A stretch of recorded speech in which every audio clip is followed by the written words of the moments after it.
मेरी पत्नी ने मुझसे अलग होने के लिए कहा इतना बड़ा झूठ। आज की एक सच्ची प्रेम कहानी है, तो चलिए शुरुआत करते हैं। मेरा नाम रमेश है। मैं अपने आप को बहुत खुशकिस्मत मानता हूँ कि मेरी शादी रचना से हुई है। रचना और मेरी शादी परिवार वालों के मर्जी से हुई है। रचना बहुत सुंदर है। शुरुआत में मुझे लगा था कि वो मुझसे शादी नहीं करेगी, लेकिन जब मैं उसे देखने गया तब उसके स्वभाव का पता चला। बहुत अच्छा उसका परिवार था। रचना जब शादी करने के मेरी ज़िंदगी में आई तब से मेरी ज़िंदगी बदल गई। सभी मुझे कहते थे कि मैं बहुत खुशकिस्मत वाला हूँ। अभी मेरी शादी को करीब 3 महीने ही हुए हैं। मेरा सपना था कि मैं बड़े शहर में एक बड़ा शोरूम कपड़ा का बनाऊं। मैंने रचना को इसके बारे में बताया। रचना को पता है कि यह मेरे लिए कितना बड़ा सपना है। मैं दिन रात इसी में लगा रहता हूँ। बड़ी मुश्किल से मुझे एक जगह मिली, लेकिन पैसे बहुत ज़्यादा थे। इसके लिए मैंने अपने गांव की ज़मीन बेचने का फैसला किया था। ज़मीन में मेरे पिता के दूसरे भाइयों का भी हिस्सा था। इसी कारण के लिए मुझे कुछ दिनों तक गांव में जाना पड़ रहा था। मैंने रचना को चलने को कहा, क्योंकि पता नहीं कितना समय लग सकता है, लेकिन उसने कहा कि वो अपने मायके चली जाएगी। मैं भी सोचा ठीक है। रचना अपने मायके चले गई, मैं अपना गांव चला गया। रचना से मैं फ़ोन पर बात किया करता था। ज़मीन के कागज़ और सारी बातों में समय लग रहा था। इस दौरान मेरी पत्नी से मेरी बात होती रहती थी। मैंने एक शाम उसे फ़ोन किया तो कुछ बदली थी, ज़्यादा बोल नहीं रही थी। मैंने पूछा क्या हुआ है, तुम ठीक हो? वो बोली कि मुझे आपकी कुछ बात बतानी है। मैंने कहा कि बताओ, क्या बोलना चाहती हो? वो थोड़ी देर चुप रही और फिर बोली कि नहीं, अभी नहीं, मैं आपको मिलकर ही बताऊंगी। मैंने भी कहा ठीक है, लेकिन मुझे नहीं पता था कि मेरी ज़िंदगी में इतनी बड़ी बात होने वाली है। अगले दिन दोपहर में मैंने जब रचना को फ़ोन किया तो उसने फ़ोन नहीं उठाया। मैंने भी सोचा कि कुछ काम होगा, इसलिए मैंने उस बात पर ज़्यादा ध्यान नहीं दिया।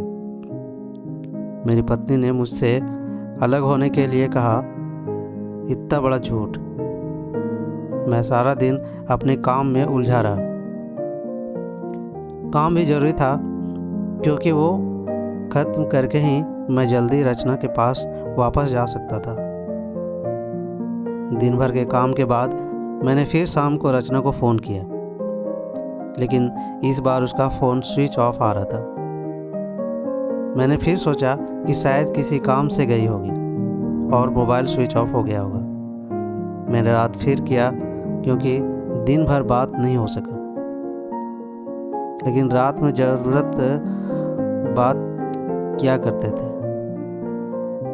लेकिन रात में भी उसका फ़ोन स्विच ऑफ था और मुझे थोड़ी फिक्र हुई, लेकिन फिर मैंने सोचा कि वो उसके घर ही है। अगर कुछ बात होती तो मुझे फ़ोन आ ही जाता। थोड़ा बहुत विचार करके मैं सो गया। मैंने सोचा कि उसके घर में किसी को फ़ोन करूं, लेकिन रात में उस समय फ़ोन करना मैंने उचित नहीं समझा, इसलिए मैं सो गया। सुबह उठते ही मुझे यही ख्याल आ रहा था कि मैं रचना से बात करूं।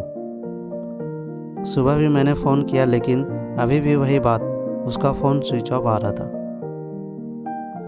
अब मैंने उसकी मम्मी को फ़ोन किया, लेकिन उन्होंने भी मेरा फ़ोन नहीं उठाया। अब मुझे थोड़ी फिक्र होने लगी थी, क्योंकि किसी से भी मेरी बात नहीं हो रही थी। करीब 3 दिन तक ना रचना का फ़ोन आया, ना उसकी माँ का। मैं अपने काम में लगा रहा। फिर एक शाम मेरी सास का फ़ोन आया। मैंने पूछा कि रचना कहाँ है? वो बोली रचना अपनी एक चचेरी बहन की शादी में गई। शायद वहाँ नेटवर्क नहीं होगा, इसलिए बात नहीं हो पा रही है। मैं भूल गया था, रचना ने मुझे बताया था कि वो वहाँ जाने वाली है। मेरी चिंता थोड़ी कम हो गई और मैं वापस अपने काम में लग गया। रचना वहाँ 5 दिन रुकने वाली थी, इसलिए मैंने सोचा कि शायद 5 दिनों तक मेरी रचना से कोई बात नहीं हो पाई। मेरा काम भी लगभग खत्म हो गया था। मेरे हाथ में पैसे 2 से 4 दिन में आने वाले थे। जैसे ही मेरे हाथ में पैसे आए, मैं वहाँ से निकल गया। वहाँ से निकलने के बाद मैं सीधा अपनी पत्नी के घर ही गया उसे लेने के लिए। जैसे ही मैं वहाँ पहुँचा, मुझे देखकर मेरी सास खुश होने के बजाय डरी हुई दिखाई दी।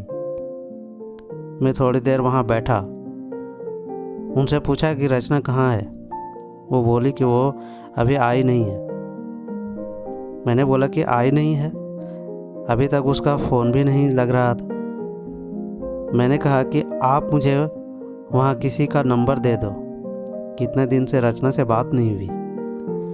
वो कुछ देर सोचती रही, फिर बोली कि अभी मेरे पास नहीं है, मैं आपको किसी से पूछ कर देती हूँ। करीब 8 दिन हो गए थे मुझे रचना से बात किए हुए। मुझे रचना पर भी गुस्सा आ रहा था कि उसका फ़ोन स्विच ऑफ क्यों है। साथ उसका फ़ोन काम नहीं कर रहा है तो वो किसी के भी फ़ोन से बात कर सकती, लेकिन उसने मुझसे बात नहीं की। मैंने सोचा कि जब वो आएगी तो उसे ज़रूर डांटूंगा। मेरी सास का फ़ोन नहीं आया। करीब 12 दिन हो गए। मैं उसके घर वापस गया, लेकिन अब वो भी घर पर नहीं थी, ना ही मेरा फ़ोन उठा रही थी। अब मेरे मन में बहुत सारे विचार आने लगे कि आखिर बात क्या है जो रचना और उसके परिवार वालों मुझसे इस तरह बर्ताव कर रहे हैं। मैंने उन्हें मैसेज किया कि अब मैं पुलिस के पास जाऊंगा। मेरी इस धमकी से शायद वो डर गई और उसका फ़ोन आया। बोली कि बेटा, मैं तुम्हें कुछ बताना चाहती हूँ, तुम घर आ जाओ। अब मेरी चिंता बढ़ती जा रही थी। ऐसी क्या बात है जो यह सब मुझसे छिपा रहे हैं। मेरी पत्नी ने मुझसे 20 दिनों तक बात नहीं की थी। मैं अगले दिन उनके घर आ गया। मेरी सास का मुंह उतरा हुआ था। मैं बहुत गुस्से में था। मैंने जाते ही उन्हें ज़ोर से चिल्लाते हुए पूछा कि कहाँ है रचना। मेरी सास मुझसे बोली कि बेटा, अब मैं जो तुम्हें बताने वाली हूँ उस पर तुम्हें विश्वास नहीं होगा, लेकिन यह ही सही है। वो बोली कि रचना किसी के साथ भाग गई है। मुझे मेरे कानों पर विश्वास नहीं हुआ कि मैंने क्या सुना। मैंने बोला, आप कुछ भी बोलोगे और मैं मान जाऊंगा। वो बोली, बेटा, यही सच है। तुम्हारी शादी के पहले उसका एक प्रेम प्रसंग था। जब वो वहाँ गांव में अपनी बहन की शादी में गई तो उसे वो वहाँ मिला और वो मौका देखकर वहाँ से भाग गई। मैं जानती हूँ कि तुम उससे बहुत प्यार करते हो, लेकिन अब यही सच है। तुम्हें उसे भूलना होगा। हम लोग पुलिस के पास नहीं गए, नहीं तो बदनामी होगी, इसलिए हम इस बात को तुमसे छिपा रहे थे। रचना मेरे साथ 3 महीने तक रही थी। जितना मैं उसे जानता था वो ऐसा नहीं कर सकती थी, लेकिन उसकी माँ यह कह रही थी तो मैं कैसे ना मानता। मेरा मन अभी भी मानने को तैयार नहीं था। मेरी सास मेरे आगे रो रही थी, माफ़ी मांग रही थी। इतनी बड़ी बात मेरे घर वालों को पता चली तो उन्हें भी विश्वास नहीं हुआ। रचना स्वभाव से बिल्कुल ऐसी नहीं लग रही थी। रचना की माँ को देखकर मैं और मेरे घर वाले चुप रह गए। हमने कुछ बड़ा कदम नहीं उठाया। मैं अपने साथ हुए इस धोखे को बर्दाश्त नहीं कर पाया। मैंने रचना को बहुत प्यार किया और मुझे कुछ भी हासिल नहीं हुआ। रचना नाम से मुझे नफरत हो गई। मेरी ज़िंदगी का इसका बहुत असर हुआ। मैं जो शोरूम की शुरुआत करने वाला, उसके लिए मेरे पास अब सब कुछ आ गया था, लेकिन फिर भी मुझे अब कुछ करने का मन नहीं हो रहा था। किसी के साथ इतना बड़ा धोखा हुआ तो कैसे खुश हो रह सकता है। मेरे घर वाले मुझे संभाल रहे थे। मैंने उसे बहुत ढूंढने की कोशिश की। मैं चाहता था कि वो मुझे मिले, तो मैं उससे पूछूं कि आखिर उसने मेरे साथ ऐसा क्यों किया। धीरे धीरे समय बीतता गया। उसे लगभग 7 महीने हो गए थे और मैं भी उसे भूलकर अपनी ज़िंदगी में वापस बिजी होने की कोशिश करने लगा। मेरा उसके घर यहाँ से जाना हुआ। ऐसा ही मेरा ध्यान उसके घर की खिड़की पर पड़ा। मुझे दिखाई दिया कि खिड़की में रचना है। एक झलक से मुझे दिखी। मैंने उसी समय उसके घर का दरवाज़ा बजाया। मेरी सास ने दरवाज़ा खोला और वो मुझे देखकर ही डर गई। दरवाज़ा खुलते ही मैं अंदर जाने लगा। मेरी सास ने मुझे रोका, लेकिन मैं नहीं माना। अंदर में कमरे में गया तो रचना को देखकर मैं हैरान रह गया। रचना व्हील चेयर पर बैठी थी। रचना ने मुझे देखा और उसके आंखों से आंसू आ गए। मैंने पूछा, यह क्या हुआ? रचना बस रो रही थी। मेरी सास बोली कि बेटा, रचना अब शादी में गई थी, तब उसका एक्सीडेंट हो गया था और उसे ऐसी जगह चोट लगी जिसके कारण अब वो चल नहीं सकती है। एक्सीडेंट के समय भी बेहोशी में यह कह रही थी, तुम्हें ना बताएं, वो बड़े काम के लिए गए हैं। डॉक्टर ने जब बताया कि हो सकता है रचना अब चल ना सके और इलाज पर बहुत ज़्यादा पैसा लगेगा, तब भी मैंने कहा कि दामाद जी को बता देते हैं। लेकिन रचना ने कहा कि मैं इनकी ज़िंदगी ख़राब नहीं कर सकती। उनका सपना है शोरूम खोलने का। उनकी ज़िंदगी में जाऊंगी तो उन पर बोझ ही बन जाऊंगी।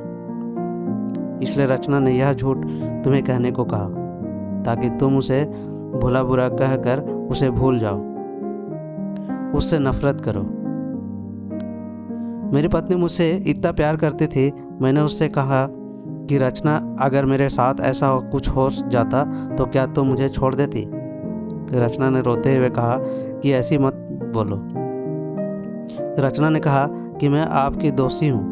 एक्सीडेंट में हमारा बच्चा जो मेरे गर्भ में था वो भी नहीं रहा। आप मुझे भूल जाएं, दूसरी शादी कर लीजिए। मैं आप पर बोझ नहीं बनना चाहती। रचना की आंखों में आंसू नहीं रुके। कितने दिनों उसने इन्हें रोक रखा था। मैंने रचना को बीते कुछ महीनों में ना जाने क्या कुछ नहीं कहा, लेकिन अब वो रचना को एक पल भी अपने से दूर नहीं रखना चाहता था। मैंने रचना की एक बात नहीं सुनी। मैं रचना को अपने साथ ले आया। अब कोशिश यही है कि वो फिर से चल सके। मैंने मेरा शोरूम बेच दिया और अच्छे से अच्छे अस्पताल में रचना को दिखाया गया। उम्मीद की किरण दिखाई दे रही थी। बस मैं ही चाहता हूँ कि वो फिर से अपने पैरों पर खड़ी हो जाए। और मैं हर संभव प्रयास करता रहा। तो ये थी आज की कहानी। कैसी लगी अपने दोस्तों के साथ शेयर कीजिए और कमेंट में ज़रूर बताएं। और चैनल पर नए हैं तो ज़रूर सब्सक्राइब करें। मिलते हैं एक ऐसे ही नई कहानी के साथ। तब तक के लिए धन्यवाद।